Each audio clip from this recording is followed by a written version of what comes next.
ಎಲ್ಲರಿಗೂ ನಮಸ್ಕಾರ. ಇಂದಿನ ಗರ್ಭ ಸಂಸ್ಕಾರ ತರಗತಿಗೆ ತಮಗೆಲ್ಲರಿಗೂ ಕೂಡ ಸ್ವಾಗತವನ್ನು ಕೊಡ್ತಾ ಇದ್ದೇನೆ. ಇಂದಿನ ವಿಷಯ ಕಾರ್ಡಿಯಲ್ ಸಿಬ್ಲಿಂಗ್ ರಿಲೇಶನ್ಶಿಪ್ಸ್. ನೀವು ತಿಳಿದಿರಬಹುದು, ಒಂದಕ್ಕಿಂತ ಹೆಚ್ಚು ಮಕ್ಕಳಿದ್ದಾಗ ನಾವು ಅವರನ್ನು ತುಂಬ ಚೆನ್ನಾಗಿ, ಅವರ ನಡುವೆ ಒಂದು ಸಂಬಂಧವನ್ನು ತುಂಬ ಚೆನ್ನಾಗಿ ನಿಭಾಯಿಸುವಂಥನ್ನು ತಿಳಿಸುವಂಥದ್ದು ಅಥವಾ ಅವರಿಬ್ಬರು ತುಂಬ ಚೆನ್ನಾಗಿರುವ ಹಾಗೆ ನೋಡ್ಕೊಳ್ಳುವಂಥದ್ದು ಬಹಳ ಮುಖ್ಯ ಆಗ್ತದೆ. ಓಕೆ, ಸೊ ತುಂಬ ಚೆನ್ನಾಗಿ ಸಂಬಂಧಗಳನ್ನು ನಿರ್ವಹಿಸೋದು ಹೇಗೆ ಮಕ್ಕಳಲ್ಲಿ ಅಂತ ಹೇಳೋದನ್ನು ಇವತ್ತಿನ ತರಗತಿಯಲ್ಲಿ ನೋಡೋಣ. Cordial sibling relationships are built on mutual trust, politeness, respect, and consistent, often low maintenance positive interactions that allow for emotional safety. So cordial ಅಂದ್ರೆ ಏನು? ಹಾರ್ದಿಕವಾದ ಅಣ್ಣ ತಮ್ಮಂದಿರ ಸಂಬಂಧಗಳು, ಅಕ್ಕ ತಂಗಿಯರ ಸಂಬಂಧಗಳು ಅಂತ ಹೇಳಿದರೆ ಅದರಲ್ಲಿ ಒಬ್ರಿಗೊಬ್ಬರ ನಡುವೆ ನಂಬಿಕೆ ಇರಬೇಕು, ತುಂಬ ನಾಜೂಕಾಗಿ ಮಾತಾಡಿಸುವಂಥದ್ದು ಇರಬೇಕು, ನಾಜೂಕುತನ ಇರಬೇಕು, ಒಬ್ರನ್ನೊಬ್ರು ಗೌರವಿಸಬೇಕು, ಮತ್ತು ಅದು ಒಂದೇ ರೀತಿ ಹೋಗ್ತಾ ಇರಬೇಕು. ಸೊ ಅವರಿಬ್ಬರನ್ನ ಸರಿ ಮಾಡಲಿಕ್ಕೆ ಮತ್ತೆ ಮತ್ತೆ ಮತ್ತೆ ಪ್ರಯತ್ನ ಮಾಡುವಂಥದ್ದಿದ್ರೆ ಅದು ಕಾರ್ಡಿಯಲ್ ಅಂತ ಅನ್ನಿಸ್ಕೊಳ್ಳೋದಿಲ್ಲ. ಓಕೆ, ತುಂಬ ಧನಾತ್ಮಕವಾದಂತಹ ಅವರಲ್ಲಿ ಇಂಟ್ರಾಕ್ಷನ್ಸ್ ಇರಬೇಕು, ಇಬ್ಬರು ತುಂಬ ಚೆನ್ನಾಗಿ ಹೊಂದ್ಕೋಬೇಕು. ಹಾಗಿದ್ರೆ ನಾವು ಅದನ್ನು ಕಾರ್ಡಿಯಲ್ ಸಿಬ್ಲಿಂಗ್ ರಿಲೇಶನ್ಶಿಪ್ ಅಂತ ಹೇಳ್ತೇವೆ. ಮತ್ತು ಇದು ಮಾನಸಿಕವಾಗಿ ಒಂದು ಭದ್ರತಾ ಭಾವವನ್ನು ಅನುಭವಿಸಲಿಕ್ಕೆ ತುಂಬ ತುಂಬ ಮುಖ್ಯವಾಗಿರ್ತದೆ. Unlike a deeply intimate bond or a hostile rivalry, a cordial relationship focuses on maintaining a peaceful connection, often centered around shared family obligations or holiday gatherings.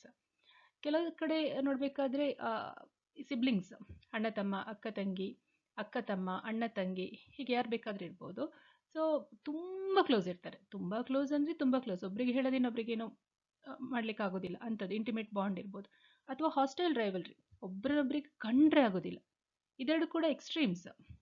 Okay, ಈ ಎಕ್ಸ್ಟ್ರೀಮ್ಗಳ ನಡುವೆ ಇರುವಂಥದ್ದು ಜಾಸ್ತಿ, ಅಂದರೆ ಜಗಳ ಆಡ್ತಾರೆ ಕೆಲವೊಮ್ಮೆ, ಹೀಗಿರ್ತದೆ ಅಲ್ವಾ? ಸೊ ಹಾಗಿರುವಾಗ ಕಾರ್ಡಿಯಲ್ ರಿಲೇಶನ್ಶಿಪ್ ಏನು ಮಾಡ್ತದೆ ಅಂತ ಹೇಳಿದರೆ, ಒಂದು ಸಮಾಧಾನವಾದಂತಹ ಅವರಿಬ್ಬರ ನಡುವೆ ಒಂದು ಕನೆಕ್ಷನ್ ಇರಬೇಕು. ಓಕೆ, ಒಂದು ಕುಟುಂಬದ ಜವಾಬ್ದಾರಿಗಳನ್ನು ಅವರು ಇಬ್ಬರು ಜೊತೆಯಾಗಿ ತಗೊಳ್ಳುವ ಹಾಗೆ, ಅಥವಾ ರಜಾ ದಿನಗಳಲ್ಲಿ ಒಟ್ಟಿಗೆ ಸೇರುವ ಹಾಗೆ, ಒಬ್ರನ್ನೊಬ್ರು ಬಿಟ್ಟು ಕೊಡಬಾರ್ದು ಒಬ್ಬೊಬ್ಬರ ಕಷ್ಟದ ಸಮಯದಲ್ಲಿ. ಹಾಗಿರುವಾಗ ನಾವು ಅದನ್ನು ಕಾರ್ಡಿಯಲ್ ರಿಲೇಶನ್ಶಿಪ್ ಅಂತ ಹೇಳ್ಬೋದು. ಏನು ಈ ಕಾರ್ಡಿಯಾಲಿಟಿದು ಉಪಯೋಗ ಏನು? ಯಾಕೆ ಈ ಹಾರ್ದಿಕವಾದ ಸಂಬಂಧಗಳು ನಮಗೆ ಬೇಕಾಗ್ತವೆ? Maintaining even a basic level of warmth is link to better psychological well being in adulthood.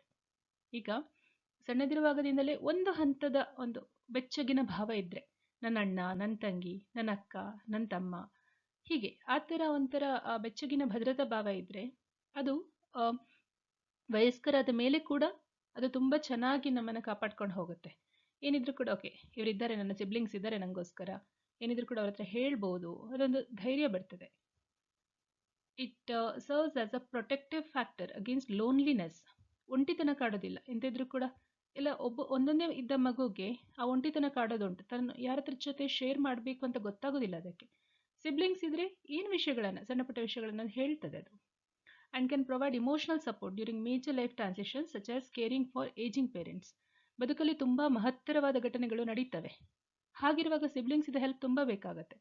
ಈಗ ಫಾರ್ ಎಕ್ಸಾಂಪಲ್, ಅಪ್ಪ ಮತ್ತು ಅಮ್ಮ ಏಜ್ ಆಯಿತು, ಅವರು ನೋಡ್ಕೋಬೇಕು, ಅಥವಾ ಯಾರಿಗೊಬ್ಬರಿಗೆ ಹುಷಾರಿಲ್ಲ, ಅವರಿಗೆ ಹಾಸ್ಪಿಟಲ್ ತೋರಿಸಬೇಕು, ಈ ಥರ ಎಲ್ಲ ಆದಾಗ ಒಬ್ರಿಗೊಬ್ರು ಸಪೋರ್ಟ್ ಮಾಡೋದು ತುಂಬ ಚೆನ್ನಾಗಿರ್ತದೆ. ಓಕೆ, ಕಾರ್ಡಿಯಲ್ ರಿಲೇಶನ್ಶಿಪ್ ಎಷ್ಟೋ ಫ್ಯಾಮಿಲೀಸಲ್ಲಿ ನೋಡ್ತೇವೆ ನಾವು, ಅಣ್ಣಂದ್ರೆಲ್ಲ ಸೇರಿಸಿ ತಮ್ಮನನ್ನು ಓದಿಸಿದ್ದುಂಟು. ಓಕೆ, ಅಥವಾ ಎಲ್ಲರೂ ಸೇರ್ಕೊಂಡು ಅಪ್ಪ ಅಮ್ಮನ ನೋಡ್ಕೊಂಡಿದ್ದುಂಟು. ಇಂತಹ ಕುಟುಂಬಗಳು ಕೂಡ ಕಾಣ ಸಿಗ್ತವೆ ನಮಗೆ. ಸೊ ಇದು ಕಾರ್ಡಿಯಾಲಿಟಿದು ಬೆನಿಫಿಟ್. ಕೀ ಕ್ಯಾರೆಕ್ಟರಿಸ್ಟಿಕ್ಸ್ ಏನು? ಒಂದು ಕಾರ್ಡಿಯಲ್ ರಿಲೇಶನ್ಶಿಪ್ ಇದೆ, ಹಾರ್ದಿಕವಾದ ಒಂದು ಸಂಬಂಧ ಇದೆ ಅಂತ ಹೇಳಿದರೆ ಅದರ ಗುಣಲಕ್ಷಣ ಯಾವುದು? ಒಂದು, ರೆಸ್ಪೆಕ್ಟ್ಫುಲ್ ಡಿಸ್ಟೆನ್ಸ್. ಇದು ತುಂಬ ಮುಖ್ಯ. ಈಗ ನಾನು ಅಣ್ಣ, ನೀವು ತಮ್ಮ ಆಗಿರ್ಬೋದು. ನನ್ನ ಅಣ್ಣ ಆದರೂ ಕೂಡ ಪ್ರತಿಯೊಂದು ನಾನು ಹೇಳಿದಾಗೆ ನೀನು ಕೇಳು ಅಂತ ಹೇಳೋದು ತಪ್ಪಾಗ್ತದೆ. ಒಂದು ಡಿಸ್ಟೆನ್ಸ್ ಇಟ್ಕೋಬೇಕು. ಓಕೆ, ನಾನು ಹೇಳ್ಬೋದು, ನೋಡಿ ಈ ಥರ ಮಾಡಿದರೆ ಒಳ್ಳೆಯದು, ಬಟ್ ನೀನು ಯೋಚನೆ ಮಾಡು, ನಿಮಗೆ ಅದು ಸರಿ ಅನಿಸಿದರೆ ಮಾಡು. ನಿರ್ಧಾರವನ್ನು ಅವರವರಿಗೆ ಬಿಟ್ಟು ಬಿಡಬೇಕು. ಹಾಗಿದ್ರೆ ಮಾತ್ರ ಅದು ಬಾಂಧವ್ಯ ತುಂಬ ಸುಮಧುರವಾಗಿ ಇರ್ತದೆ. ಸಿವಿಲ್ ಕಮ್ಯುನಿಕೇಷನ್, ಮಾತಾಡುವಾಗ ಒಂದು ನಾಗರಿಕ ಪ್ರಜ್ಞೆಯಲ್ಲಿ ಒಳ್ಳೆ ರೀತಿಯಲ್ಲಿ ಸಮಾಧಾನವಾಗಿ ಮಾತಾಡಬೇಕು. ಕೆಲವು ಸಿಬ್ಲಿಂಗ್ಸ್ ಕಿರ್ಚಾಡ್ತಾರೆ, ಹೇಗೆಗೋ ಮಾತಾಡ್ತಾರೆ, ಹಾಗೆಲ್ಲ ತುಂಬ ಗೌರವಯುತವಾಗಿ ಒಬ್ಬರನ್ನೊಬ್ಬರು ಮಾತಾಡಿಸುವಂಥದ್ದು. ಶೇರ್ಡ್ ಡ್ಯೂಟಿ, ಅದೇನೇ ಕೆಲಸ ಇರಲಿ, ಏನೇ ಜವಾಬ್ದಾರಿ ಇರಲಿ, ಶೇರ್ ಮಾಡುವಂಥದ್ದು. ಓಕೆ, ಹೀಗಿದೆಯಾ, ಸರಿ ನಾನು ಕೂಡ ಹೀಗೆ ಮಾಡ್ತೇನೆ, ನಾವಿಬ್ಬರು ಸೇರಿ ಮಾಡೋಣ. ಏನು ಮನೆ ವಿಷಯದಲ್ಲಿ ಜವಾಬ್ದಾರಿ ತಗೊಳ್ಳುವಂಥದ್ದು ಇರ್ಬೋದು, ಯಾವುದೇ ಮಹತ್ತರವಾದ ನಿರ್ಧಾರಗಳನ್ನು ತೆಗೆದುಕೊಳ್ಳುವಂಥದ್ದು ಇರ್ಬೋದು ಫ್ಯಾಮಿಲಿಗೆ ಸಂಬಂಧಪಟ್ಟ ಹಾಗೆ. ಆಗ ನಾವು ಹೇಳ್ಬೋದು, ಓಕೆ ನಾವಿಬ್ಬರು ಸೇರಿ ಇದು ಮಾಡೋಣ, ಸೊ ನನಗೆ ಹೇಗೆ ಅನಿಸ್ತಾ ಇದೆ, ನಿಂಗೆ ಹೇಗೆ ಅನಿಸ್ತಾ ಇದೆ, ಸೊ ಕೇಳುವಂಥದ್ದು ತುಂಬ ಮುಖ್ಯ ಆಗುತ್ತೆ. ಕಾನ್ಫ್ಲಿಕ್ಟ್ ರೆಸೊಲ್ಯೂಷನ್ ಖಂಡಿತವಾಗ್ಲೂ ಕೂಡ ಎಲ್ಲ ವಿಷಯದಲ್ಲಿ, ಅಂದರೆ ಎಲ್ಲರ ಬದುಕಲ್ಲಿ ಕೂಡ ಒಂದಲ್ಲ ಒಂದು ವಿಷಯದಲ್ಲಿ ಬರ್ತದೆ ಭಿನ್ನಾಭಿಪ್ರಾಯ. ಬಟ್ ಆ ಭಿನ್ನಾಭಿಪ್ರಾಯವನ್ನು ನೀವು ಹೇಗೆ ಅದನ್ನು ದಾಟಿ ಮುಂದೆ ಹೋಗ್ತೀರಾ, ಹೇಗೆ ಅದನ್ನು ಸರಿ ಮಾಡ್ತೀರಾ, ಇದು ತುಂಬ ಮುಖ್ಯ. ಸಣ್ಣ ಸಣ್ಣ ವಿಷಯಕ್ಕೂ ಮುನಿಸ್ಕೊಂಡು ಜಗಳ ಮಾಡಿಕೊಂಡು ಬೇರೆ ಆದವರಿದ್ದಾರೆ. ಎಷ್ಟೇ ದೊಡ್ಡ ಸಮಸ್ಯೆ ಇದ್ರೂ ಕೂಡ ಕೂತ್ಕೊಂಡು ಸಮಾಧಾನವಾಗಿ ಅದಕ್ಕೆ ಪರಿಹಾರ ಕಂಡುಕೊಂಡವರೂ ಇದ್ದಾರೆ. ಸೊ ನಮ್ಮ ಕಾನ್ಫ್ಲಿಕ್ಟ್ ರೆಸೊಲ್ಯೂಷನ್ ಹೇಗಿರಬೇಕು ಅಂತ ಹೇಳಿದರೆ ತುಂಬ ಚೆನ್ನಾಗಿರಬೇಕು. ಹಾಗಿದ್ರೆ ನಾವು ಒಂದು ಡಿಸ್ಟೆನ್ಸ್ ಕೂಡ ಇರ್ತೇವೆ, ತುಂಬ ಚೆನ್ನಾಗಿ ಒಬ್ರಿಗೊಬ್ರು ಮಾತಾಡ್ತೇವೆ, ಏನೇ ಕೆಲಸ ಬಂದರೂ ಕೂಡ ಹಂಚ್ಕೊಳ್ತೇವೆ, ಮತ್ತು ಭಿನ್ನಾಭಿಪ್ರಾಯ ಬಂದರೆ ತುಂಬ ಸಮಾಧಾನವಾಗಿ ಕೂತ್ಕೊಂಡು ಅದಕ್ಕೊಂದು ಪರಿಹಾರವನ್ನು ಕಂಡುಹಿಡಿತೇವೆ ಅಂತ ಹೇಳಿದರೆ ನಮ್ಮ ಸಂಬಂಧ ಕಾರ್ಡಿಯಲ್ ರಿಲೇಶನ್ಶಿಪ್ ಅಲ್ಲಿ ಇದೆ ಅಂತ ಹೇಳ್ಬೋದು. Strategies to improve an adult sibling relationship. ಈಗ ವಯಸ್ಕರ ಅಥವಾ ದೊಡ್ಡವರದ್ದು ಸಿಬ್ಲಿಂಗ್ ರಿಲೇಶನ್ಶಿಪ್ಪನ್ನು ಯಾಕೆ ಚೆನ್ನಾಗಿ ಮಾಡ್ಕೋಬೇಕು ನೋಡಿ. ನಿಮ್ಗೆ ಗೊತ್ತಿದೆ, ಮಕ್ಕಳು ಯಾವತ್ತೂ ಕೂಡ ಬೇರೆಯವರನ್ನು ನೋಡಿ ಕಲಿತಾರೆ. ಸೊ ದೊಡ್ಡವರು ಏನು ಮಾಡ್ತಾರೆ, ಮಕ್ಕಳು ಅದನ್ನು ಕಾಪಿ ಮಾಡೋದು ಹೆಚ್ಚು, ಅನುಕರಣೆ ಮಾಡೋದು ಹೆಚ್ಚು. ಅದಕ್ಕೋಸ್ಕರ ಮೊದಲು ನಮ್ಮ ಸಂಬಂಧಗಳನ್ನು ಸರಿ ಮಾಡಲಿಕ್ಕೆ ನೋಡಬೇಕು. ಕೆಲವು ಕೇಸಲ್ಲಿ ತುಂಬ ಅಂದರೆ ತುಂಬ ಕ್ಲಿಷ್ಟಕರ ಆಗಿರ್ಬೋದು.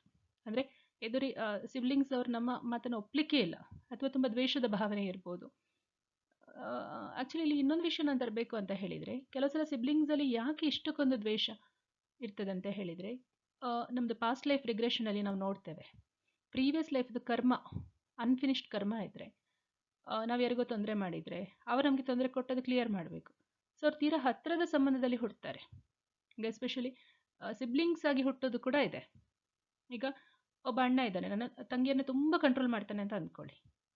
ಸೊ ಅಣ್ಣ ಯಾಕೆ ಬಂದ ಅಂದರೆ ಪ್ರೀವಿಯಸ್ ಲೈಫಲ್ಲಿ ಅವರನ್ನು ತುಂಬ ಕಂಟ್ರೋಲ್ ಮಾಡಿದ್ರು, ಸೊ ಅದನ್ನು ಕಂಪ್ಲೀಟ್ ಮಾಡಲಿಕ್ಕೆ ಬಂದಿರ್ಬೋದು. ಅಥವಾ ತುಂಬ ಅಧಿಕಾರ ಚಲಾಯಿಸುವಂಥದ್ದು, ತಾನು ಹೇಳಿದಾಗೆ ಇರಬೇಕು ಅಂತ ಹೇಳುವಂಥದ್ದು, ಅಥವಾ ಯಾವುದಕ್ಕೂ ಸಪೋರ್ಟ್ ಮಾಡದಿರುವಂಥದ್ದು, ಡಿಸ್ಕರೇಜ್ ಮಾಡುವಂಥದ್ದು, ಇಂಥದ್ದೆಲ್ಲ ಇದೆ ಸಿಬ್ಲಿಂಗ್ಸಲ್ಲಿ. ಓಕೆ, ಆದರೆ ಇದಕ್ಕೆಲ್ಲ ಮೂಲ ಕಾರಣ ಏನು ಅಂತ ನಾವು ನೋಡ್ತಾ ಹೋದರೆ ಕಾರ್ಮಿಕ್ ಇದಕ್ಕೆ ಹೋಗ್ತದೆ ಅದು. ಓಕೆ, ಆದರೆ ಈಗ ನಾವೇನು ಮಾಡಬಹುದು, ನಮ್ಮಿಂದ ಮಾತ್ರ ಯಾರಿಗೂ ತೊಂದರೆ ಆಗೋದು ಬೇಡ, ಯಾಕಂದರೆ ನಮ್ಮ ಕರ್ಮ ಆ್ಯಡ್ ಆಗಬಾರ್ದು. ಓಕೆ, ನಾವು ಪ್ರತಿದಿನ ಮೆಡಿಟೇಷನಲ್ಲಿ ಕೂತ್ಕೊಳ್ಳುವಾಗ ಒಂದು 5 ನಿಮಿಷ ಅವರಿಗೆ ಪಾಸಿಟಿವಿಟಿಯನ್ನು ಕಳಿಸ್ಬೇಕು. ಈಗ ನನ್ನ ಅಣ್ಣ ಇದ್ದರೆ, ನನ್ನ ಅಣ್ಣ ತುಂಬ ಒಳ್ಳೆಯವರು, ತುಂಬ ಒಳ್ಳೆ ಮನಸ್ಸಿದೆ ಅವರಿಗೆ, ಅಂದರೆ ಆ ಆತ್ಮ ಪ್ರತಿ ನಾವು ಮಾತಾಡ್ಬೋದು. ಆತ್ಮ ತುಂಬ ಚೆನ್ನಾಗಿರಲಿ, ಆತ್ಮ ಇಲ್ಲಿ ಏನು ಸಾಧಿಸಲಿಕ್ಕೆ ಬಂದಿದೆ ಈ ಭೂಮಿಯಲ್ಲಿ ಅದೆಲ್ಲ ಸಾಧನೆ ಮಾಡುವಂತಾಗಲಿ, ಅದಕ್ಕೆ ತುಂಬ ಶಕ್ತಿ ಸಿಗಲಿ, ಅದರ ತುಂಬ ಪ್ರೀತಿ ತುಂಬಿ ಹರಿಲಿ, ನಮ್ಮೆಲ್ಲರ ರಿಲೇಷನ್ಶಿಪ್ ಬಾಂಧವ್ಯ ತುಂಬ ಚೆನ್ನಾಗಿದೆ. ಈ ಥರ ನೀವು ಪ್ರತಿದಿನ ಹೇಳ್ತಾ ಹೋಗೋದ್ರಿಂದ ಆ ವ್ಯಕ್ತಿಯ ಎನರ್ಜಿ ಫೀಲ್ಡ್ ಚೇಂಜ್ ಆಗುತ್ತೆ. ಈಗ ನಿಮ್ಮಿಬ್ಬರ ನಡುವೆ ನಿಮ್ಮ ಮಾತುಕತೆ ಇಲ್ಲದಿದ್ದರೂ ಕೂಡ ಒಂದು ನೆಗೆಟಿವಿಟಿ ಇದ್ದಿರಬಹುದು. ಬಟ್ ಯಾವಾಗ ನೀವು ಹೇಳಿಕೆ ಶುರು ಮಾಡ್ತೀರಾ, ಎಸ್ಪೆಷಲಿ ಹೋಪನೊಪನ ಬಗ್ಗೆ, ಹೋಪನೊಪನದ್ದು ನಾವೊಂದು ಸಪ್ರೇಟ್ ಕ್ಲಾಸ್ ಮಾಡಿದ್ವು ಅಲ್ವಾ, ಹೋಪನೊಪನ ಹೇಗೆ ಸಹಾಯ ಮಾಡುತ್ತೆ ಅಂತ. I am sorry, please forgive me, thank you, I love you ಹೇಳ್ತಾ ಹೇಳ್ತಾ ಹೇಳ್ತಾ ಹೋದಾಗೆ ನಮ್ಮ ಕಾರ್ಮಿಕ್ ಏನಿದೆ ಬ್ಯಾಲೆನ್ಸ್ ಅದೆಲ್ಲ ಕ್ಲಿಯರ್ ಆಗ್ತಾ ಹೋಗ್ತದೆ. ಆಗ ಅವರಿಗೆ ನಮ್ಮ ನೋಡುವಾಗ ಕೂಡ ದ್ವೇಷ ಮಾಡಬೇಕು ಅಂತ ಅನಿಸೋದಿಲ್ಲ, ಈ ಒಂದು ಹಂತಕ್ಕೆ ಬರ್ತಾರೆ. ಬಟ್ ಎಷ್ಟು ಸ್ಟ್ರಾಂಗ್ ನಮ್ಮ ಕರ್ಮ ಇದೆ ಅದರ ಮೇಲೆಲ್ಲ ಡಿಪೆಂಡ್ ಆಗುತ್ತೆ. ಸೊ ನಾವು ಎಷ್ಟು ಮಟ್ಟಿಗೆ ನಾವು ಅವರಿಗೆ ಒಳ್ಳೆಯದನ್ನು ಹೇಳ್ತೇವೆ, ಒಳ್ಳೆಯದನ್ನು ಬಯಸ್ತೇವೆ, ಅಷ್ಟರ ಮಟ್ಟಿಗೆ ನಿರಂತರವಾಗಿ ಹೇಳ್ತಾ ಹೋದರೆ ಕೆಲವು ದಿನಗಳ ನಂತರ ಆ ರೀತಿಯ ಬದಲಾವಣೆ, ಧನಾತ್ಮಕ ಬದಲಾವಣೆ ನಮ್ಮ ಸಂಬಂಧಗಳಲ್ಲಿ ಗೋಚರಿಸ್ತದೆ. ಓಕೆ, ಆದರೆ ಈಗ ನಾವು ಬಂದಾಗ, ಇದು ನಾನು ಹೇಳಿದೆ ಒಂದು ಆಧ್ಯಾತ್ಮಿಕ ನೆಲೆಯಲ್ಲಿ ಹೇಳಿದ್ದೆ ನಾನು, ಆದರೆ ನಮ್ಮ ದಿನನಿತ್ಯದ ಇದರಲ್ಲಿ ಖಂಡಿತವಾಗ್ಲೂ ಕೂಡ ದಿನನಿತ್ಯದ ಬದುಕಿನಲ್ಲಿ ನಾವು ಇದನ್ನು ಮಾಡಬೇಕು, ಧ್ಯಾನ ಮಾಡಿ ಅವರಿಗೆ ಪಾಸಿಟಿವಿಟಿ ಕಳಿಸಬೇಕು. ಓಕೆ, ನಾವು ಹೀಗೆ ಲೌಕಿಕವಾಗಿ ನೋಡೋದಾದರೆ ನಮ್ಮನ್ನು ನೋಡಿ ನಮ್ಮ ಮಕ್ಕಳು ಕಲಿತಾರೆ. ಸೊ ನಾವು ಬೆಸ್ಟ್ ಎಷ್ಟು ಚೆನ್ನಾಗಿ ನಾವು ಮಾಡ್ಬೋದಾ ಅಷ್ಟು ಚೆನ್ನಾಗಿ ಮಾಡ್ಬೋದು. ಈಗ ಫಾರ್ ಎಕ್ಸಾಂಪಲ್, ನಿಮ್ಮ ಅಣ್ಣ ನಿಮ್ಮ ಹತ್ರ ಮಾತಾಡ್ತಾನೆ ಇಲ್ಲ ಅಂತ ಅಂದ್ಕೊಳ್ಳಿ, ಆದರೆ ಮಕ್ಕಳೆದ್ರು ಯಾವತ್ತೂ ನೀವು ಅವರನ್ನು ದೂರಬಾರ್ದು. ನಮ್ಮ ಅಣ್ಣ ತುಂಬ ಒಳ್ಳೆಯವರು, ಅವ್ರಿಗೇನೋ ಸಮಸ್ಯೆ ಇರಬಹುದು, ಹಾಗಿದ್ದಾಗ ಮಕ್ಕಳು ಕೂಡ ಸಿಬ್ಲಿಂಗ್ಸನ್ನು ಬಿಟ್ಕೊಡಲ್ಲ ಅವರು. ಓಕೆ, ಸೊ ಫಸ್ಟಿಗೆ ಹೇಗೆ ನಿಮ್ಮ ರಿಲೇಷನ್ಶಿಪ್ಪನ್ನು ಇದು ಮಾಡ್ಬೋದು, ಅಡಲ್ಟ್ ಸಿಬ್ಲಿಂಗ್ ರಿಲೇಷನ್ಶಿಪ್ಪನ್ನು. ಈಗ ನೀವಿರ್ಬೋದು, ಅಂದರೆ ತಂದೆಯ ಅಣ್ಣ ತಮ್ಮಂದರು, ತಾಯಿಯ ಅಕ್ಕ ತಂಗಿಯರು, ಅಣ್ಣ ತಮ್ಮಂದ್ರೆಲ್ಲ ತಂದೆಯ ಕಸಿನ್ಸ್ ಮತ್ತು ತಾಯಿಯ ಕಸಿನ್ಸ್ ಇಬ್ಬರು ಕೂಡ ತುಂಬ ಚೆನ್ನಾಗಿರೋದು ಹೇಗೆ ಅಂತ. Update your mental software. Stop viewing your sibling through the lens of who they were as children. ನಾವು ಹಳೇ ದಿನಗಳಿಗೆ ಹೋಗಿ ಅವರು ಹಾಗೆ ಮಾಡಿದರು, ನನಗೀಗೆ ಮೋಸ ಮಾಡಿದ್ರು, ನನಗೆ ಆಟ ಆಡಲಿಕ್ಕೆ ಬಿಡ್ತಿರ್ಲಿಲ್ಲ, ನಂಗೆ ಹೊಡಿತಾ ಇದ್ರು ಸಣ್ಣವರಿದ್ದಾಗ, ಅದೇ ಲೆನ್ಸ್ ಹಾಕ್ಕೊಂಡು ನಾವೀಗ ನೋಡೋದಲ್ಲ. ಓಕೆ, ಆಗ ನಮಗೆ ಅವ್ರು ತುಂಬ ಕಿರಿಕಿರಿ ಮಾಡಿರ್ಬೋದು, ನಾವು ಅದನ್ನೇ ಮಕ್ಕಳಿದ್ದಾಗ. ಓಕೆ, ಆದರೆ ನಾವು ಅದನ್ನೇ ಮುಂದುವರಿಸೋದಲ್ಲ. accept them for who they are as adults today. ಇವತ್ತು ಅವರು ವಯಸ್ಕರಾಗಿದ್ದಾರೆ, ಒಂದು ಹಂತದಲ್ಲಿ ಇದ್ದಾರೆ, ಅವ್ರು ಈಗ ಹೇಗಿದ್ದಾರೆ ಅವರನ್ನು ಹಾಗೆ ಒಪ್ಪಿಕೊಳ್ಬೇಕು. ಸೊ ನಮ್ಮ ಮೆಂಟಲ್ ಸಾಫ್ಟ್ವೇರನ್ನು ಚೇಂಜ್ ಮಾಡ್ಕೋಬೇಕು, ಅವರ ಬಗೆಗೆ ನಮ್ಮ ಮನೋಭಾವವನ್ನು ಬದಲಾಯಿಸಬೇಕು. ಅದು ಮಕ್ಕಳಿದ್ದಾಗಲ್ಲ, ಮಕ್ಕಳಾಡ ಏನು ಗೊತ್ತಾಗಲ್ಲ. ಈಗ ಹೇಗಿದ್ದಾರೆ, ಈಗ ಚೆನ್ನಾಗಿದ್ದಾರೆ ಅಲ್ವಾ, ಈ ಥರ. ಇನಿಷಿಯೇಟ್ ಲೋ ಪ್ರೆಷರ್ ಕಾಂಟ್ಯಾಕ್ಟ್, ಅಂದರೆ ತುಂಬ ಅವರಿಗೆ ಸ್ಟ್ರೈನ್ ಆಗೋ ಥರ ಅಲ್ಲ, ಬಟ್ ಸಣ್ಣ ಪುಟ್ಟದಾಗಿ ಅವ್ರಿಗೇನು ಕಿರಿಕಿರಿ ಅನಿಸದ ರೀತಿಯಲ್ಲಿ ಒಂದು ಕಾಂಟ್ಯಾಕ್ಟ್ಗಳನ್ನು ನಾವು ಮಾಡ್ಕೋಬೋದು. Don't wait for them to reach out, send a simple text. ಅವರೇ ಬಂದು ನಮ್ಮ ಹತ್ರ ಮಾತಾಡಲಿ ಅಲ್ಲ, ನಾವಾಗಿ ಹೋಗುವ, ಏನು ತಪ್ಕೊಂಡು 1 ಸಲ 2 ಸಲ 3 ಸಲ ಮತ್ತಿಲ್ವಾ, ಒಂದು ಒಳ್ಳೆ ಡಿಸ್ಟೆನ್ಸನ್ನು ಇಟ್ಕೊಳ್ಳೋ. ಬಟ್ ಮನಸ್ಸಲ್ಲಿ ಯಾವತ್ತೂ ಕೂಡ ಅವರಿಗೆ ನೆಗೆಟಿವ್ ಹಾರೈಸೋದು ಬೇಡ. ನಾವೆಷ್ಟು ಇನ್ನೊಬ್ಬರಿಗೆ ನೆಗೆಟಿವ್ ಹಾರೈಸ್ತೇವೆ ಅಷ್ಟು ಅದಕ್ಕಿಂತ ಜಾಸ್ತಿ ನೆಗೆಟಿವ್ ನಮ್ಮ ಬದುಕಲ್ಲಿ ಸಂಭವಿಸ್ತದೆ. Right, send a simple text. A sibling group chat can be a casual way to maintain daily touch points. ನಿಮ್ದೊಂದು ಸಿಬ್ಲಿಂಗ್ಸ್ ಇದು ಗ್ರೂಪ್ ಮಾಡ್ಬೋದು, ವಾಟ್ಸಪ್ ಗ್ರೂಪ್ ಏನಾದರೂ ಮಾಡ್ಬೋದು. ಹಾಗೆ ಗ್ರೂಪ್ ಮಾಡಿದರೆ ನೀವೇನು ಮಾಡ್ಬೋದು ಅಂತ ಹೇಳಿದರೆ, ಗ್ರೂಪ್ ಮಾಡಿಕೊಂಡು ಫೋಟೋಸ್ ಅಪ್ಡೇಟ್ ಮಾಡುವಂಥದ್ದು, ಹಳೆ ನೆನಪುಗಳನ್ನು ಶೇರ್ ಮಾಡುವಂಥದ್ದು, ಇಂಥದ್ದೆಲ್ಲ ಮಾಡ್ತಾ ಹೋದರೆ ಇಲ್ಲೊಂದು ಕನೆಕ್ಷನ್ ಬಿಲ್ಡ್ ಆಗುತ್ತೆ. Use I statements when discussing past friction. Focus on your feelings.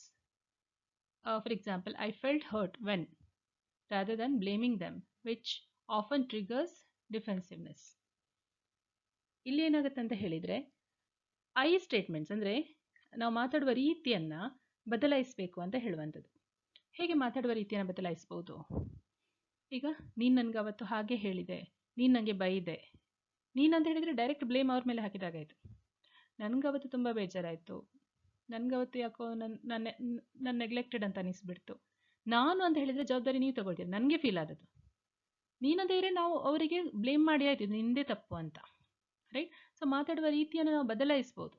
ಆಗ ನೀನು ಅವತ್ತು ನನಗೆ ತುಂಬ ಅಂತ ಅವಮಾನ ಮಾಡಿದೆ ಅಂತ ಹೇಳಿದರೆ ಅವ್ರು ಹೇಳ್ತಾರೆ, ಇಲ್ಲ ನಾನು ಯಾಕೆ ನಿಂಗೆ ಅವಮಾನ ಮಾಡಿದೆ, ನೀನು ಹಾಗೆ ಅಂದುಕೊಂಡದ್ದು ಅಂತ. ಅದಕ್ಕಿಂತ ನಾವೇ ಅಂದರೆ ನಮಗೆ ಹೀಗೆ ಫೀಲ್ ಆಯಿತು ಅಂತ ಹೇಳಿದರೆ ಆಗ ಅವರಿಗೂ ಅರ್ಥ ಆಗುತ್ತೆ. ಸೊ ಯಾವತ್ತೂ ಕೂಡ ನಾವು ಏನು ಮಾಡಬೇಕು ಅಂತ ಹೇಳಿದರೆ, ನನಗೆ ಹೀಗಾಯಿತು, ಐ ಫೆಲ್ಟ್ ಹರ್ಟ್, ಈ ಥರ ಹೇಳಬೇಕೆ ಹೊರತು ನೀನು ಹಾಗೆ ಮಾಡಿದೆ ಅಂತ ಹೇಳಬಾರ್ದು. Okay, then find neutral ground. Create new memories through activities that aren't tied to childhood roles, such as starting a 2-person book club or planning a sibling date. ಹೊಸದಾಗಿ ಏನಾದರೂ ಶುರು ಮಾಡಿ, ನ್ಯೂಟ್ರಲ್ ಆಗಿ. ಓಕೆ, ನಾವು ಸಣ್ಣವರಿದ್ದಾಗ ಓಕೆ ನಮ್ಮನ್ನು ಪೂರ್ತಿ ಅವ್ರು control ಮಾಡ್ತಾಯಿದ್ರು ಅಂತಲೇ ಅಂದ್ಕೊಳ್ಳೋಣ. ಓಕೆ, ಆದರೆ ಈಗ ಆ ಥರ ಮಾಡಲಿಕ್ಕಾಗೋದಿಲ್ಲ. ನಾವು ಅದನ್ನೇ ಇದ್ಕೊಂಡು ಓಕೆ ನನಗಾಗೇನು ಮಾಡ್ತಿರ್ಲಿಲ್ಲ, ನಾನು ಹೀಗೆ ಮುಂದುವರಿಬೇಕು, ಹಾಗಿರಬಾರ್ದು ನಮ್ಮ ತಲೆಯಲ್ಲಿ. ಹೊಸದಾಗಿ ಏನಾದರೂ ಶುರು ಮಾಡುವ. ಓಕೆ, ಬುಕ್ ಕ್ಲಬ್, ಇಬ್ಬರಿಗೆ ಓದಲಿಕ್ಕೆ ಆಸಕ್ತಿ ಇದ್ದರೆ ನಾವಿಬ್ಬರು ಸೇರಿ ಬುಕ್ ಕ್ಲಬ್ ಸ್ಟಾರ್ಟ್ ಮಾಡೋಣ. ಬೇರೆ ಫ್ರೆಂಡ್ಸ್, ನಮ್ಮ ಫ್ರೆಂಡ್ಸ್ ಎಲ್ಲ ಜಾಯ್ನ್ ಆಗಲಿ, ಅಥವಾ ಫ್ಯಾಮಿಲಿ ಮೆಂಬರ್ಸ್ ಜಾಯ್ನ್ ಆಗಲಿ. ಆ ಥರ ಒನ್ಸ್ ಇನ್ ಅ ವೈಲ್ ನಾವು ಬುಕ್ ಬಗ್ಗೆ ಎಲ್ಲ ಅನಲೈಸ್ ಮಾಡುವ. ಯಾವುದಾದ್ರು ಒಂದು ಬುಕ್ ತೊಗೊಂಡು ಎಲ್ಲರೂ ಅದರ ಬಗ್ಗೆ ಡಿಸ್ಕಸ್ ಮಾಡೋಣ, ಈ ಥರ. ಓಕೆ, ಅಥವಾ ಸಿಬ್ಲಿಂಗ್ ಡೇಟ್. ಸೊ ಒಂದಿನ ಎಲ್ಲ ಸಿಬ್ಲಿಂಗ್ಸ್ ಗೆಟ್ ಟುಗೆದರ್ ಮಾಡುವಂಥದ್ದು, ಎಲ್ಲಾದರೂ ಹೋಗುವಂಥದ್ದು, ಈ ಥರ ಹೊಸ ಹೊಸ ನೆನಪುಗಳನ್ನು ಕ್ರಿಯೇಟ್ ಮಾಡುವಂಥದ್ದು. Setting boundaries. Establish clear limits on what topics are discussed to prevent unnecessary friction. ಈಗ ಫಾರ್ ಎಕ್ಸಾಂಪಲ್, ಯಾವ ಟಾಪಿಕ್ ನಮ್ಮ ನಡುವೆ ಬರಬಾರ್ದು ಅಂತ ಹೇಳೋದನ್ನು ಫಸ್ಟೇ ಡಿಸೈಡ್ ಮಾಡಬೇಕು. ಈಗ ಧರ್ಮದ ಬಗ್ಗೆ ನಾವು ಮಾತಾಡೋದಿಲ್ಲ, ಪಾಲಿಟಿಕ್ಸ್ ಬಗ್ಗೆ ಮಾತಾಡೋದಿಲ್ಲ. ಯಾಕೆಂದರೆ ಒಬ್ಬೊಬ್ಬರದ್ದು ಒಂದೊಂದು ನಿಲುವು ಇರ್ಬೋದು, ಅದು ಕಿರಿಕಿರಿ ಆಗ್ತದೆ. ಅನಾವಶ್ಯಕವಾಗಿ ಹೊರಗಿನ ವಿಷಯ, ಯಾವ ವಿಷಯದಲ್ಲಿ ನಮ್ಮ ಇಬ್ಬರ ನಡುವೆ ಮಿಸ್ಅಂಡರ್ಸ್ಟ್ಯಾಂಡಿಂಗ್ ಬರ್ಬೋದು, ಆ ವಿಷಯಗಳ ಬಗ್ಗೆ ಮಾತಾಡದಿರೋದೇ ಸೂಕ್ತ. Avoiding comparisons. Focus on each other's unique lives rather than competing for parental approval or comparing achievements. ನಾವು ಯಾವತ್ತೂ ಕೂಡ ಒಬ್ಬರು ಇನ್ನೊಬ್ಬರು ಹೇಗೆ ಭಿನ್ನ, ಎಷ್ಟು ವೈಶಿಷ್ಟ್ಯತೆ ಇದೆ ಅವರಲ್ಲಿ ಅಂತ ಹೇಳೋದನ್ನು ನೋಡಬೇಕು.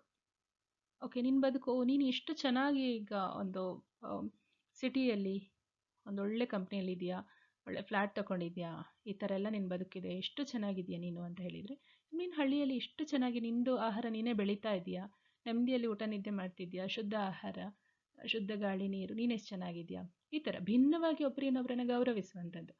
ಓಕೆ, ಮತ್ತು ಅಪ್ಪ ಅಮ್ಮನಿಗೆ ನೀನಂದರೆ ಜಾಸ್ತಿ ಪ್ರೀತಿ, ನಾನಂದರೆ ಪ್ರೀತಿ ಇಲ್ಲ, ಈ ಥರದ್ದೆಲ್ಲ ಅಲ್ಲ.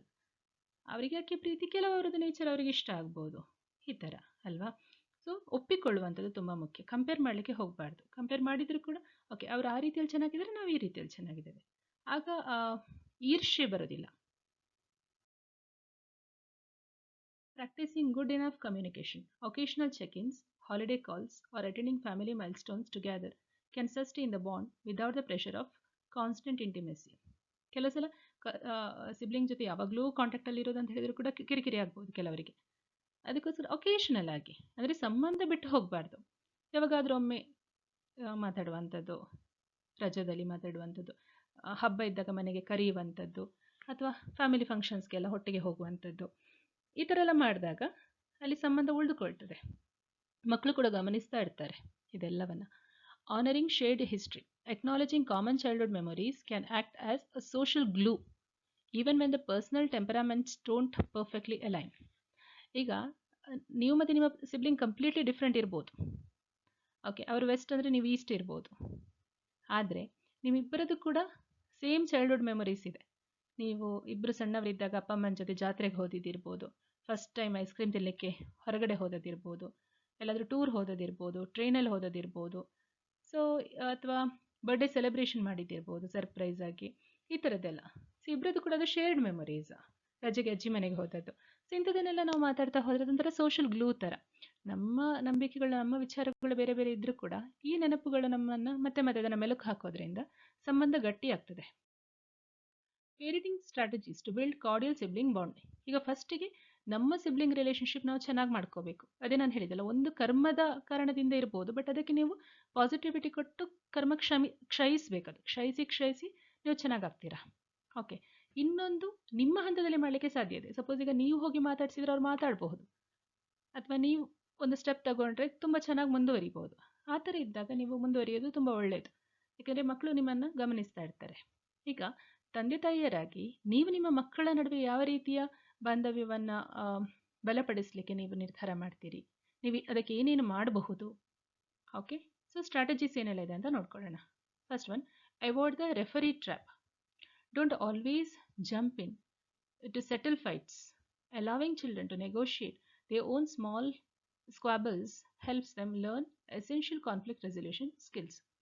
ರೆಫ್ರಿ ಪಾರ್ಟ್ ಮಾಡೋದು ಯಾವಾಗಲೂ ಕೂಡ ಒಂಚೂರು ಅವರು ಕಚಕ ಮಾಡಿದಾಗ ಆಗಲೇ ಹೋಗೋದು, ಆಗಲೇ ಹೇಳೋದು, ಇದು ಹೀಗೆ ಅಂತ ಸರಿ ಮಾಡೋದು, ಎಲ್ಲವನ್ನು ಸರಿ ಮಾಡ್ಲಿಕ್ಕೆ ಹೋಗೋದು, ಈ ಥರ ಮಾಡಬಾರ್ದು.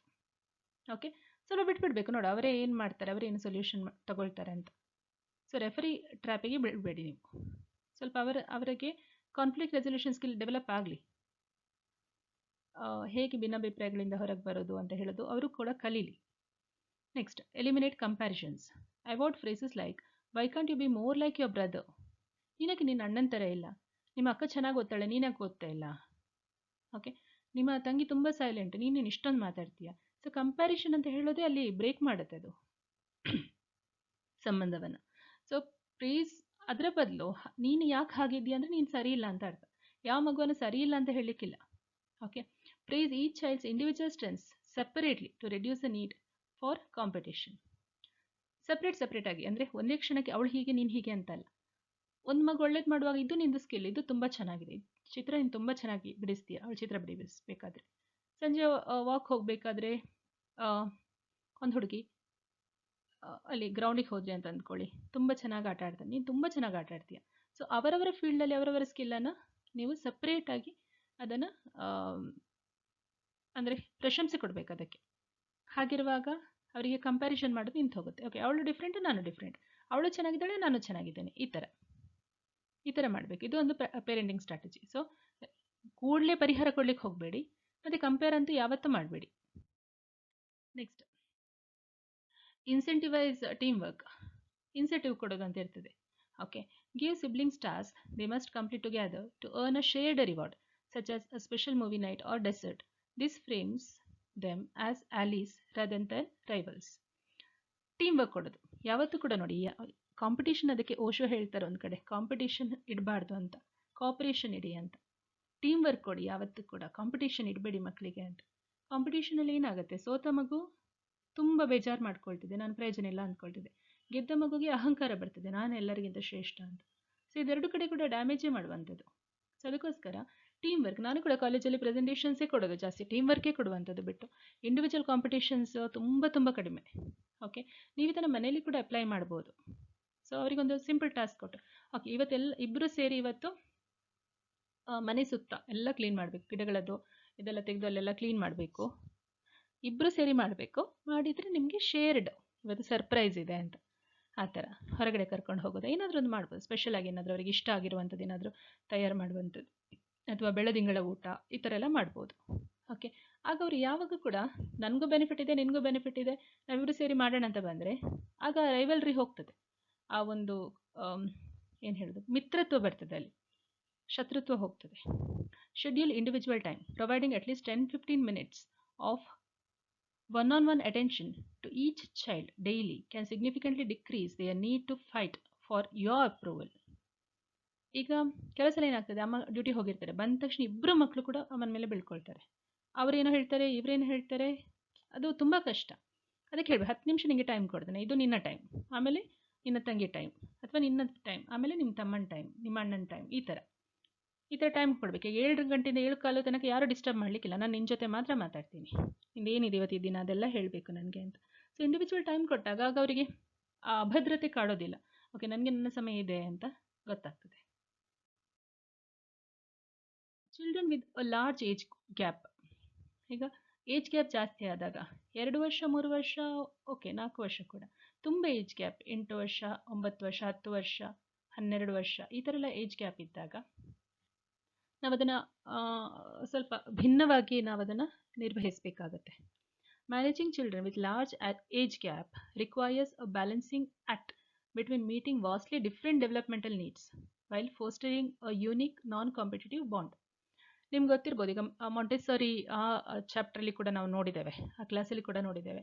ಪ್ರತಿಯೊಂದು ಹಂತದಲ್ಲಿ ಕೂಡ ಮಗುವಿನ ಬೆಳವಣಿಗೆಯ ಅಗತ್ಯಗಳು ಬೇರೆ ಬೇರೆ ಆಗಿರ್ತವೆ. ಓಕೆ, ಆ ಸಮಯದಲ್ಲಿ ಅದರ ಬೆಳವಣಿಗೆಯ ಅಗತ್ಯಗಳನ್ನು ನಾವು ಪೂರೈಸಬೇಕು. ಲರ್ನಿಂಗ್ ಪೀರಿಯಡ್ಸ್ ಅಂತ ಇರ್ತವೆ. ಈಗ ಸಣ್ಣ ಮಗುಗೆ ಈಗ ಇಬ್ಬರು ನಡುವೆ ಗ್ಯಾಪ್ ಆದಾಗ, ಒಂದು ಮಗು 3 ವರ್ಷದ, ಇನ್ನೊಂದು ಮಗು 13 ವರ್ಷದಂತ ಹೇಳುವಾಗ ಆಗ ಏನು ಮಾಡಬೇಕಾಗತ್ತೆ, 13 ವರ್ಷದವರೆಗೆ ಏನು ಬೇಕು ಅದನ್ನು ಕೊಡಬೇಕು, 3 ವರ್ಷಕ್ಕೆ ಏನು ಬೇಕೋ ಅದನ್ನು ಕೊಡಬೇಕು. ಸೊ ಅದನ್ನು ಮ್ಯಾನೇಜ್ ಮಾಡೋದನ್ನು ನಾವು ಕಲಿಬೇಕು. So prioritise individual one time, ಆಗಲೇ ಹೇಳಿದ ಹಾಗೆ ಏಜ್ ಗ್ಯಾಪ್ ಇದ್ದಾಗಲೂ ಕೂಡ ತುಂಬ ಮುಖ್ಯ ಆಗುತ್ತೆ. ಓಕೆ, ಯಂಗರ್ ಚೈಲ್ಡ್, ಈಗ ಸಣ್ಣ ಮಗುಗೆ ತುಂಬ ಬೇಗ ಅಂದರೆ ಬೇಕಾಗುತ್ತೆ. ಈಗ ನೋಡಿ, ಫೀಡಿಂಗ್ ಇರ್ಬೋದು, ಸೇಫ್ಟಿ ಇರ್ಬೋದು. Okay, older children can easily feel cost aside. ಯಾವಾಗ ಮಗುಗೆ, ಸಣ್ಣ ಮಗುಗೆ ತುಂಬ ಇಂಪಾರ್ಟೆನ್ಸ್ ಸಿಗ್ತದೆ, ನಾನು ಹೊರಗಡೆ ಹೋದಾಗೆ ಅನಿಸ್ತದೆ ಅದಕ್ಕೋಸ್ಕರ ನಾವೇನು ಮಾಡಬೇಕು, ಆ ಮಗುವಿಗೂ ಈ ಮಗುವಿಗೂ ಸಮಯ ಕೊಡಬೇಕು. ಒಂದು 5 ನಿಮಿಷ 10 ನಿಮಿಷ ಆದರೆ ಪರವಾಗಿಲ್ಲ. Schedule dates, plan monthly outings with your older child to do age appropriate activities. ತಿಂಗಳಿಗೆ ಒಂದ್ಸಲ ದೊಡ್ಡ ಮಗುವನ್ನ ಹೊರಗಡೆ ಕರ್ಕೊಂಡು ಹೋಗುವಂಥದ್ದು, ಮೂವಿ ನೋಡ್ಲಿಕ್ಕೆ ಇರ್ಬೋದು, ಅಥವಾ dinner without the younger sibling. ಇದು ತುಂಬ ಇಂಪಾರ್ಟೆಂಟ್. ಸಣ್ಣ ಮಗು ಜೊತೆ ಅಲ್ಲ, ಆ ಇಂಪಾರ್ಟೆನ್ಸ್ ಫೀಲ್ ಆಗಬೇಕು ದೊಡ್ಡ ಮಗುಗೆ, ಫಸ್ಟ್ ಏಜ್ ಮಗುಗೆ. ನನ್ನ ಜೊತೆ ನನಗೂ ಇಂಪಾರ್ಟೆನ್ಸ್ ಸಿಗ್ತದೆ, ಅದಕ್ಕೆ ಖಂಡಿತ ಫೀಲ್ ಆಗುತ್ತೆ. ನೀವು ಬಾಯಲ್ಲಿ ಹೇಳಿಬಿಡಿ ನಾನು ಇಂಪಾರ್ಟೆನ್ಸ್ ಕೊಡ್ತಾ ಇದ್ದೀನಿ, ಏನೋ ಬಾಯಲ್ಲಿ ಹೇಳಲಿಕ್ಕೆ ಹೋಗ್ಲಿಕ್ಕಿಲ್ಲ, ನೀವು ಮಾಡೋ ಕೆಲಸ ನೋಡೋದಕ್ಕೆ ಫೀಲ್ ಆಗ್ತದೆ. ಓಕೆ, ಸೊ ಡೇಟ್ಸ್ ಅಂದರೆ ಶೆಡ್ಯೂಲ್ ಮಾಡುವಂಥದ್ದು ಫಸ್ಟ್ ಮಗು ಜೊತೆ. Utilise natural gaps, focus on the younger child while the older one is at school. ಈಗ ದೊಡ್ಡ ಮಗು ಶಾಲೆಗೆ ಹೋಗಿದೆ, ಆಗ ಸಣ್ಣ ಮಗು ಜೊತೆ ತುಂಬ ಚೆನ್ನಾಗಿ ಸಮಯ ಕಳೆಯಿರಿ. And dedicate time to the older child during the younger one is nap time. ಸಣ್ಣ ಮಗು ಮಲಗಿದಾಗ ತುಂಬ ಸಮಯ ದೊಡ್ಡ ಮಗು ಜೊತೆ ಕಳೀರಿ, ಈ ಥರ. Avoid the mini parent trap, ಇದು ತುಂಬ ಮುಖ್ಯ. ಇದು ತುಂಬ ಕೌನ್ಸಿಲಿಂಗ್ ಕೇಸಸಲ್ಲಿ ನಾವು ಇದನ್ನು ನೋಡಿದ್ದೇವೆ. While older siblings can be excellent helpers, forcing them into a constant care giving role can lead to deep resentment. ಈಗ ಹಿರಿಯಕ್ಕ ಅಂತಾದರೆ, ಹಿರಿಯಕ್ಕ ಹಿರಿಯಣ್ಣ ಅಂತ ಆದರೆ, ನಮ್ಮದು ಆರ್ಟಿಕಲ್ ಬರೆದಿದೆ ಹಿರಿಯಕ್ಕನ ಕಾಯಿಲೆ ಅಂತ. ಅಂದರೆ ದೊಡ್ಡ ಮಗಳು ಅಂತ ಹೇಳಿದ ತಕ್ಷಣ ಇಟ್ ಈಸ್ ಎಕ್ಸ್ಪೆಕ್ಟೆಡ್, ಅವಳೇ ಎಲ್ಲವನ್ನ ಮ್ಯಾನೇಜ್ ಮಾಡಬೇಕು, ಅವಳೇ ಎಲ್ಲವನ್ನ ಸುಧಾರಿಸಬೇಕು. ಬಟ್ ಅವಳಿಗೆ ಎಷ್ಟರ ಮಟ್ಟಿಗೆ ಅದು ಬರ್ಡನ್ ಆಗ್ತದೆ ಗೊತ್ತಾ. ಅವಳಿಗೆ ತನ್ನತನವನ್ನು ಕಂಡ್ಕೊಳ್ಳಿಕ್ಕೆ ಆಗೋದೇ ಇಲ್ಲ. ಎಲ್ಲ ಜವಾಬ್ದಾರಿ ಜವಾಬ್ದಾರಿ ಜವಾಬ್ದಾರಿ, ಅವಳು ಎಂಜಾಯ್ ಮಾಡೋದೇ ಇಲ್ಲ ಚೈಲ್ಡ್ಹುಡ್ಡನ್ನು. ಎಷ್ಟೋ ಜನ ಪೇರೆಂಟ್ಸು ಎಲ್ಲ ಜವಾಬ್ದಾರಿಯನ್ನು ದೊಡ್ಡ ಮಗಳ ಮೇಲೆ ಬಿಟ್ಟಿರ್ತಾರೆ, ಅಥವಾ ಹಿರಿ ಮಗನ ಮೇಲೆ ನಿಂದೇ ಜವಾಬ್ದಾರಿ ಅಂತ. ಈ ಜವಾಬ್ದಾರಿ ಅಂತ ಹೋಗಿ ಆ ಸಣ್ಣ ಸಣ್ಣ ಖುಷಿಗಳನ್ನು ಆ ಮಗು ಕಳ್ಕೊಳ್ತದೆ. ಓಕೆ, ಸೊ ಅವ್ರು ತುಂಬ ಚೆನ್ನಾಗಿ ಹೆಲ್ಪ್ ಮಾಡ್ತಾರೆ ದೊಡ್ಡ ಮಕ್ಕಳು, ಅದಕ್ಕೆ ಕಂಪಲ್ಷನ್ ಮಾಡೋದು ಅಂದರೆ ನೀನು ಮಾಡಲೇಬೇಕು, ನಿಂದು ಕೆಲಸ ನೀನು ಮಾಡಲೇಬೇಕು ಅಂತ ಜೋರು ಮಾಡೋದು, ಇದೆಲ್ಲ ಅವರಿಗೆ ಕೊನೆಯ ತನಕ ಅನ್ನೋದು ಬಹಳ ವಿಷಾದವಾಗಿ ಉಳಿದು ಹೋಗುತ್ತೆ. ಬೇಸರ, ಒಂಥರ ಅಸಂತೃಪ್ತಿ ಉಳಿದು ಹೋಗಿರುತ್ತೆ ಮನಸ್ಸಲ್ಲಿ. ಸೊ ಇದಕ್ಕೇನು ಮಾಡೋದು? ಮಿನಿ ಪೇರೆಂಟ್ ಅಲ್ಲ, ನಿಮ್ಮದು ಎಕ್ಸ್ಟೆನ್ಷನ್ ಅಲ್ವೇ ಅಲ್ಲ ಅವರು. ನೀವು ಅವರಿಂದ ಸಹಾಯ ತಗೋಬೋದು, ಅಷ್ಟನ್ನು ಮಾತ್ರ ನೆನ್ಪಿಟ್ಕೊಳ್ಳಿ. Voluntary help. Encourage the older sibling to take on a mentor role, teaching a skill they excel at or reading a story rather than making it a chore. ಕೆಲಸ ಥರ ಮಾಡಿಸ್ಬೇಡಿ. ನೀವು ಹೇಳ್ಬೋದು ಈಗ ಫಸ್ಟ್ ಮಗ ಈಗ 3ನೇ ಕ್ಲಾಸಲ್ಲಿ ಇದ್ದಾನೆ ಅಂತ ಅಂದ್ಕೊಳ್ಳಿ. ಇನ್ನು ಸಣ್ಣ ಮಗುಗೆ 3 ವರ್ಷ ಅಷ್ಟೇ. ಆಗ ನೀವು ಹೇಳ್ಬೋದು, ನೋಡಿ ನಿಂಗೆ ಎಲ್ಲ ಆ್ಯನಿಮಲ್ಸ್ ಇದು, ನೀವು ಎಲ್ಲ ಪ್ರಾಣಿಗಳದ್ದು, ಪಕ್ಷಿಗಳದ್ದು, ಹೂಗಳದ್ದು ಹೆಸರು ಗೊತ್ತುಂಟಲ್ಲ, ಮಗುಗೆ ಗೊತ್ತೇ ಇಲ್ಲ, ನಿಂಗೆ ಇಷ್ಟೆಲ್ಲ ನಾಲೆಜ್ ಇದೆಯಲ್ಲ, ನಿನಗೆ ಹೇಳ್ಕೊಡ್ಲಿಕ್ಕಾಗತ್ತಾ? ಅದಕ್ಕೆ ಏನು ಗೊತ್ತಿಲ್ಲ, ನೀನು ಕಲಿಸ್ಕೊಟ್ರೆ ಚೆನ್ನಾಗಿ ಕಲಿತದೆ. ಇಷ್ಟಾದರೆ ಮಾಡಿಲ್ಲ ಅಂದರೆ ಪರವಾಗಿಲ್ಲ, ತೊಂದರೆ ಇಲ್ಲ. ಹಾಗಿರುವಾಗ ಮಕ್ಕಳಿಗೆ ಆಗೋದು, ನಾನು ಮೆಂಟರ್ ಆಗಿದ್ದೇನೆ, ನೀನೇ ಟೀಚರ್, ಸ್ಟೂಡೆಂಟ್ ಥರ ಕೂತ್ಕೋಬೇಕು, ಈಗ ಅಣ್ಣ ಹೇಳಿದ್ದನ್ನು ಕೇಳಬೇಕು, ಆ ಥರ ಎಲ್ಲ ನೀವು ಮಾಡಿಕೊಟ್ಟಾಗ ಆಗ ಮಕ್ಕಳು ಖುಷಿಯಿಂದ ವಾಲಂಟರಿ ಹೇಗೆ ಹೆಲ್ಪ್ ಮಾಡ್ತಾರೆ. Okay, next clear boundaries. If they do baby sit, treat it as a responsibility with clear limits. ಒಂದು ವೇಳೆ ದೊಡ್ಡ ಮಕ್ಕಳು ಮಗುವನ್ನು ಚೆನ್ನಾಗಿ ನೋಡಿಕೊಂಡ್ರೆ ಅದಕ್ಕೆ ಲಿಮಿಟ್ಸ್ ನೀವು ಹಾಕಬೇಕು. ಫಾರ್ ಎಕ್ಸಾಂಪಲ್, ಈಗ ಅಕ್ಕ ಇರ್ತಾಳೆ, ಸಣ್ಣ ತಂಗಿ ಬರ್ತಾಳೆ, ಅಕ್ಕ ಇಡೀ ದಿನ ಮಗು ಜೊತೆನೇ ಇರೋದು, ಓದಲ್ಲ, ಬರೆಯಲ್ಲ, ಹೋಮ್ವರ್ಕ್ ಮಾಡಲ್ಲ, ಇದು ಸರಿಯಲ್ಲ. ನೀವು ಬೌಂಡ್ರಿ ಹಾಕಬೇಕು, ಮಗು ಜೊತೆ ಇರು, ಬಟ್ ಇಷ್ಟು ವರ್ಕ್ ಆಗಬೇಕು, ನಿಂದಿಷ್ಟು ಕೆಲಸ ಆಗಬೇಕು, ನೀನಿಷ್ಟು ಆಟ ಆಡಬೇಕು, ತಿಂಡಿ ತಿನ್ನಬೇಕು, ಆಮೇಲೆ ಮಗು ಜೊತೆ, ಆ ಥರ ಬೌಂಡ್ರಿ ಹಾಕಬೇಕಾಗತ್ತೆ. ಆರ್ ಈವನ್ ಕಾಂಪನ್ಸೇಷನ್, ಮಕ್ಕಳನ್ನು ತುಂಬ ಚೆನ್ನಾಗಿ ನೋಡ್ಕೊಂಡಿದೆ ಅಂತ ಒಂದು ಸ್ಪೆಷಲ್ ಆಗಿ ಏನಾದರೂ ಗಿಫ್ಟ್ ಕೊಡುವಂಥದ್ದು, ಈ ಥರದ್ದೆಲ್ಲ. Rather than an expectation just because they are older. ನೀನು ದೊಡ್ಡವಳು, ನೀನು ಇದು ಮಾಡಲೇಬೇಕು ಅಂತ ನೀವು ಯಾವ ರೀತಿಯಲ್ಲಿ ಕೂಡ ತೋರಿಸೋ ಹಾಗಿಲ್ಲ, ಮಾಡೋ ಹಾಗೂ ಇಲ್ಲ. ಅದು ಮಕ್ಕಳಿಗೆ ತುಂಬ ಬೇಜಾರಾಗಿಬಿಡ್ತದೆ.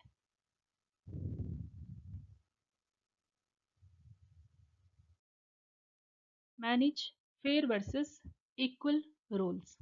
ಎರಡಿದೆ, ಫೇರ್ ಮತ್ತು equal. Children with large age gaps can not have the same rules. ಈಗ ಎಲ್ರಿಗೂ ಈಕ್ವಲ್ ರೂಲ್ ಅಂದರೆ ಅವರಿಗೂ ಅದೇ ರೂಲ್, ಇವರಿಗೂ ಇದೇ ರೂಲ್, ಆ ಥರ ಮಾಡ್ಲಿಕ್ಕೆ ಆಗೋದಿಲ್ಲ ಲಾರ್ಜ್ ಏಜ್ ಗ್ಯಾಪ್ ಇದ್ದಾಗ.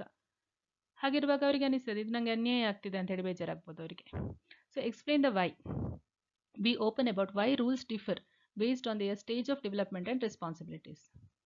ಈಗ ಹೇಳಬೇಕು ನಾವು ಅವರಿಗೆ, ಯಾಕೆ ನೋಡಿ, ಇವತ್ತು ದೊಡ್ಡ ಮಗುಗೆ ಹೇಳ್ಬೋದು, ನಿನ್ನ ಮನೆ ಗುಡಿಸ್ಬೋದು, ಅದು ನಿನ್ನ ಜವಾಬ್ದಾರಿ. ಸಣ್ಣ ಮಗುಗೆ ಗಿಡಕ್ಕೆ ನೀರು ಹಾಕೋದು ಹೇಳ್ಬೋದು, ಅದು ತುಂಬ ಕಷ್ಟ, ಇದು ತುಂಬ ಸುಲಭ, ನೀವು ಯಾಕೆ ಅವರಿಗೆ ಅದು ಕೊಟ್ಟದ್ದು, ನಾನು ಅದು ಮಾಡ್ತೇನೆ.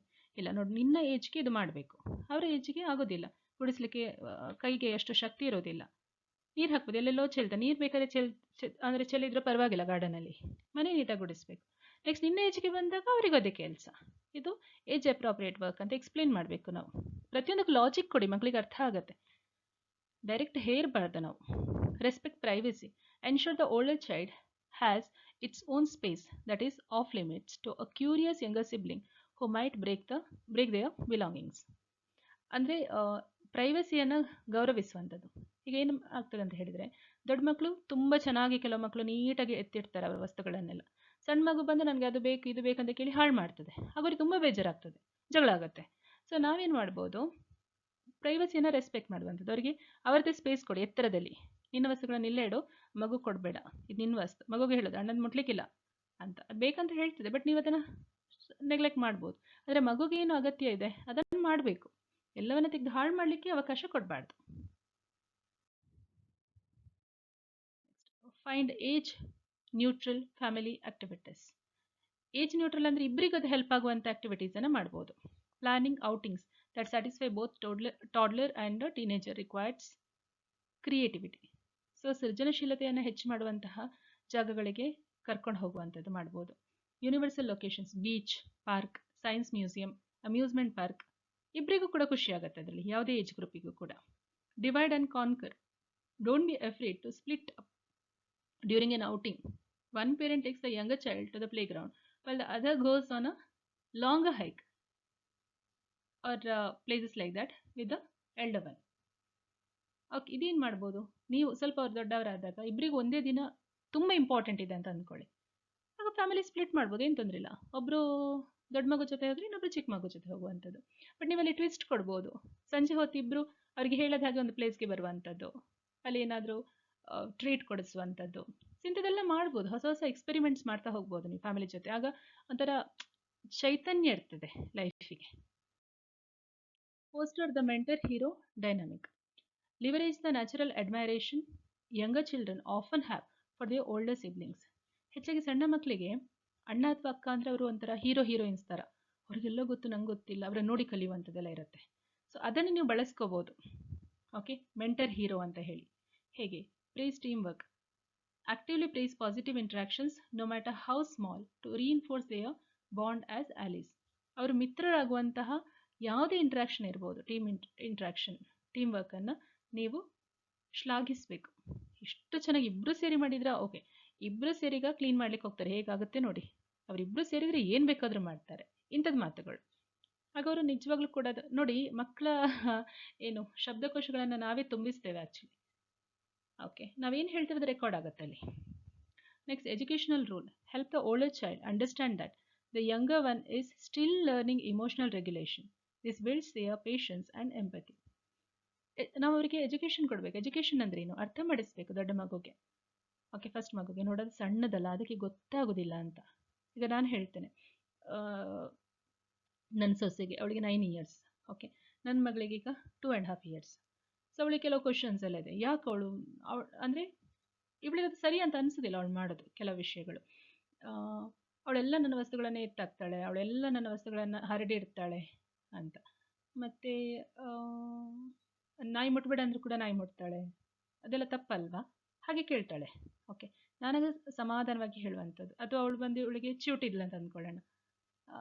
ಇವಳು ವಾಪಸ್ ಚಿವುಟುವಾಗ ನಾನು ಹೇಳ್ತೇನೆ, ಅದು ಪ್ರಾಣಿ ಗೊಂಬೆ, ಪ್ರಾಣಿ ಅಂದರೆ ಪ್ರಾಣಿಯ ಹಂತದಲ್ಲಿರುವಂಥದ್ದು.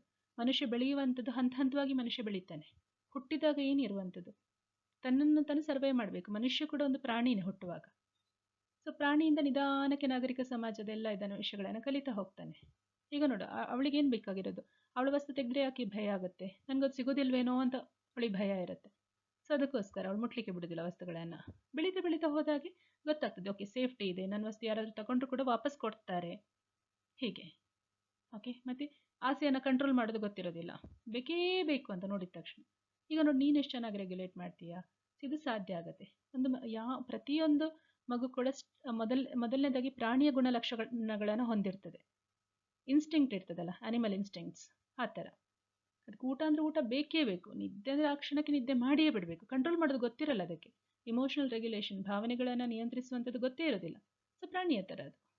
ಓಕೆ, ಒಂದು ಈಗ ನಾಯಿ ಮರಿ ಹೇಗಿರುತ್ತೆ, ಬೆಕ್ಕಿನ ಮರಿ ಹೇಗಿರುತ್ತೆ, ಹಾಗೆ. ಸೊ ನೀನೀಗ ಸ್ವಲ್ಪ ಅಡ್ಜಸ್ಟ್ ಆದರೆ ಒಂದು 5 ವರ್ಷ ಆದಮೇಲೆ ಮತ್ತೆ ಕಂಪ್ಲೀಟಾಗಿ ಅವಳು ಅಡ್ಜಸ್ಟ್ ಆಗ್ತಾಳೆ. ಈ ಥರ ಎಲ್ಲ ನಾವು ಹೇಳುವಾಗ ಅವರಿಗೆ ಅರ್ಥ ಆಗ್ತದೆ, ಹೌದಲ್ಲ, ಅವರು ತುಂಬ ಸ್ವಾನುಭೂತಿಯಿಂದ ಎಂಪಥೆಟಿಕ್ ಆಗಿ ನೋಡ್ತಾರೆ.